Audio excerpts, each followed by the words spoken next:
Talvez uma das verdades mais duras a serem ditas é que existe uma correlação positiva entre investimento financeiro e término de relações. Então, quanto mais você investe em uma relação financeiramente, maiores as chances dessa relação simplesmente acabar, terminar. Isso é muito mais verdade para um casamento do que para um namoro. Entretanto, no namoro também é verdade. É justamente por isso que, se você perceber, as mulheres mais interesseiras que se relacionam pela capacidade financeira de um homem, em primeiro momento, em primeiro lugar, são justamente aquelas que nunca param com o homem por muito tempo. Elas estão sempre trocando constantemente de relacionamentos. A mulher que se relaciona por interesse tende a sempre ver seus relacionamentos fracassando. Mas a gente vai ilustrar essa questão com esse vídeo aqui e depois a gente vai voltar com alguns ponderamentos muito importantes sobre isso. Banco você, casa, comida, 10 mil por mês e muito amor, bem gostoso. Topa. Então, amor, 10 mil por mês não dá pra mim, porque só o meu cabelo é 7 mil, só meu mega hair vale uns 7 mil reais. Aí depois tem meu bronze, né? Tem maquiagem, tem roupas, tem os lugares que eu gosto de frequentar, de sair, né? Tem muitas coisas que eu gosto de comprar. Então, assim, no mínimo, tem que ser uns 50 mil por mês, no mínimo. Só 10 não dá. 10 mil é muito pouco.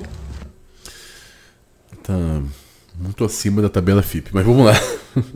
A grande questão é que um homem que ganha 50 mil pode ter mulheres de muito melhor qualidade do que essa moça aqui. Ela está totalmente deslumbrada, fora da realidade do que ela é capaz de encontrar. Entretanto, vamos esquecer isso por um momento e tratar de algumas questões paralelas a isso. A primeira delas que eu quero tratar é a seguinte: os estudos comprovam que ter um parceiro rico faz com que a mulher tenha orgasmo muito mais facilmente com ele.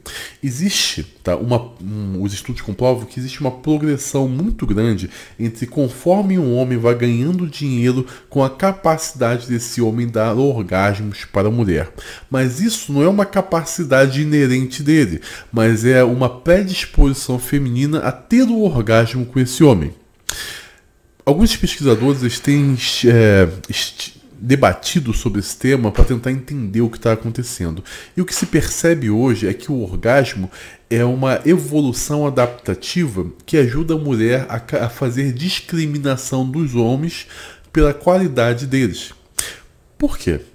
Nós sabemos hoje que o orgasmo é um facilitador para a gestação. Uma mulher ela engravida muito mais facilmente do homem que ela tem orgasmo, ou em uma relação que ela tem orgasmo, do que nas relações que ela não tem orgasmo. Então, quando o homem é rico, tem muito dinheiro e capacidade financeira, ela naturalmente tem orgasmo com esse homem para que isso facilite a gestação, que ela engravide desse homem e possa gerar descendência, da qual ela vai poder se aproveitar em muitas coisas com ele. Então as mulheres tendem a naturalmente engravidar de homens ricos. Por isso que as famílias, se você for ver bem, as famílias mais tradicionais, com muitos filhos, são as famílias de um poder aquisitivo mais alto. Então, ok, você vai falar, mas tem pessoas pobres em comunidade que tem muito filho. É um outro processo acontecendo. Você precisa entender que algumas vezes vários processos que ocorrem em paralelo levam ao mesmo resultado, mas não são processos diferentes acontecendo. Tá? A gente está tratando de um. Essas pessoas pobres com muitos filhos é outro. A gente pode falar um dia sobre eles. É interessante que alguns estudos mostram que, na verdade, não é o espermatozoide que consegue adentrar no óvulo para a fecundação. Antes, é o óvulo feminino que faz uma seleção dos espermatozoides que ele quer que adentrem nele para criar a gestação. E o que se sabe hoje, e consegue se comprovar por meio dos estudos, é que a mulher ela faz uma rejeição do homem, não apenas socialmente, sentimentalmente, mas a rejeição que ela faz para os homens, que ela considera de qualidade inferior, se dá fisiologicamente no óvulo.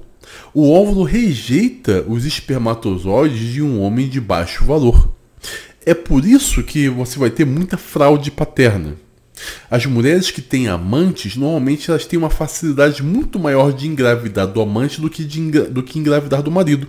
Porque na mentalidade feminina, o amante tem as características que ela quer que seja passado para os filhos dela.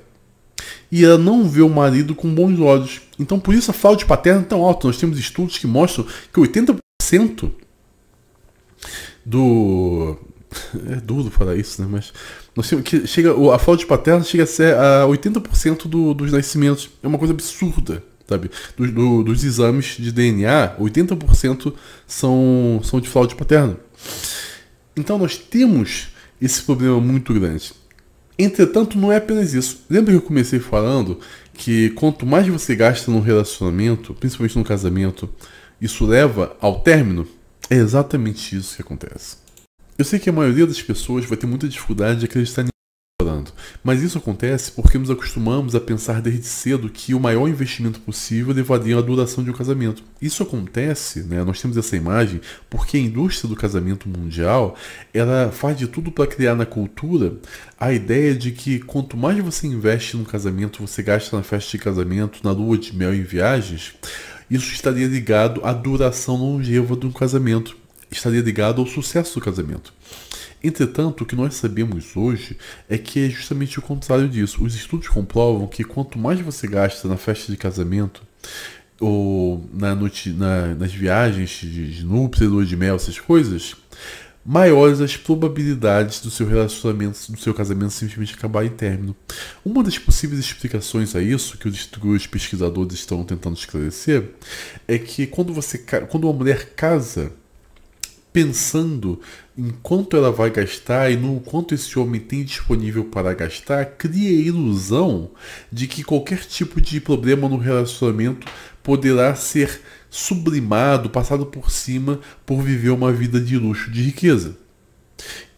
O pensamento feminino justamente é esse, que quanto mais, se o cara ganha muito e consegue dar uma vida de princesa a ela, não vão existir problemas, e que se existirem problemas, eles simplesmente vão passar por cima. Mas simplesmente não é verdade. O dinheiro não pode comprar a paz e a dinâmica sadia de um casal. Ao contrário, muitas vezes é o dinheiro que vai levar ao conflito, às brigas e todos os problemas. E quando o casal se depara com isso, com os problemas naturais de um casamento, eles vão optar pela separação. Porque eles não estão emocionalmente, psicologicamente preparados para lidar com um casamento real, além das ilusões que eles mesmos ajudaram a se construir na própria mente. Então, esse é um dos maiores problemas que nós temos hoje. Nós temos mulheres, né, que estão com essa ilusão de que o homem tem que ganhar muito, que isso vai levar ao sucesso da relação, mas simplesmente não é assim. Quanto mais você gasta, quanto mais você está ostentando, maiores as chances de um término. É interessante que isso acontece no namoro também. Por quê? O namoro... Bom, eu vou dar minha opinião pessoal agora, tá? Normalmente tudo que eu falo aqui é baseado em estudos. Eu não dou minha opinião pessoal, mas vou dar minha opinião pessoal agora. Nós não deveríamos namorar para conhecer alguém. Ao contrário, nós só deveríamos namorar quem nós já conhecemos previamente. Porque qual é a dinâmica de um casal que está namorando para se conhecer hoje? Eles fazem coisas juntos, eles estão juntos fazendo coisas, mas eles se encontram para se divertir, para se distrair. Eles não se encontram para se conhecer. Então, quando você pode gastar muito e você leva a mulher em festas e em locais deslumbrantes, toda a atenção do casal, principalmente a atenção feminina, que é muito dependente das emoções, vai estar voltado para as sensações daquele momento imediato. E não ir conhecer o outro e se revelar para o outro. Então, por isso que é muito comum você casar com pessoas que são totalmente desconhecidas. Você simplesmente não sabe com quem você casou, porque os momentos que era para você estar conhecendo o outro, você passou se distraindo. E isso é impossível de gerar nas pessoas a noção correta de como lidar com o outro nos problemas. É por isso mesmo que quando nós tivemos o coronga, né, e nós ficamos presos dentro de casa, a quantidade de divórcios disparou. Porque até então as pessoas não se conheciam de verdade. Quando elas ficaram confinadas em um ambiente muito tempo juntos, elas começaram a ver que não tinham nada a ver um com o outro. E começaram a perceber que não sentiam nada pelo outro. E isso levou eles a tudo ao término. Então, esse é o problema. O jovem hoje, ele deveria ter a noção de que se ele está namorando alguém, ele tem que ter encontros com essa pessoa para intencionalmente conhecer a pessoa. Por isso que é muito bom você não gastar no namoro. Parar de levar a mulher para sair, para comer, para ir ao cinema. Não. Sentem em locais que vocês possam direcionar unicamente a atenção um ao outro e possam fazer as perguntas corretas para se conhecer. As pessoas hoje têm se escolhido por um conjunto muito limitado de características que sozinhas não podem definir o sucesso de uma relação. Então, é isso que eu quero falar. Não gaste no namoro quando você está namorando uma pessoa. Não gaste, não faça isso. Conheça essa mulher. Não leve ela para se deslumbrar com as coisas. Leve-a para saber quem você é. Da mesma forma, conheça ela. Para saber mais sobre essas questões, algumas pessoas têm me perguntado muito: mas que estudos são esses que você cita? Todos os estudos que eu cito nos vídeos estão disponíveis para os meus alunos. Para ser meu aluno, você se torna membro aqui do canal. Dependendo do nível de membro, você vai ter acesso, por exemplo, no nível 2, você vai ter acesso ao nosso canal do Telegram fechado, que tem mais de 10 mil alunos. Lá tem conteúdo todo dia. E todos os estudos que eu cito aqui estão lá. E lá tem conteúdo diário. Todo dia eu boto artigo novo, todo dia eu boto explicações novas. Nós temos um conteúdo excelente lá. No nível 3, você vai ter acesso à comunidade Bela e Fúria, a nossa plataforma de ensino para homens e mulheres. Nós temos aulas gravadas, nós temos e-books, professores convidados, nós temos a nata do ensino para homens e mulheres na minha comunidade. É um conteúdo que você simplesmente não vai achar em nenhum outro lugar da internet. Então, seja nosso aluno, entenda que os meus vídeos estão desmonetizados. Então, se você estiver lá comigo, você vai me ajudar muito nessa questão, tá bom? Abraço, pessoal!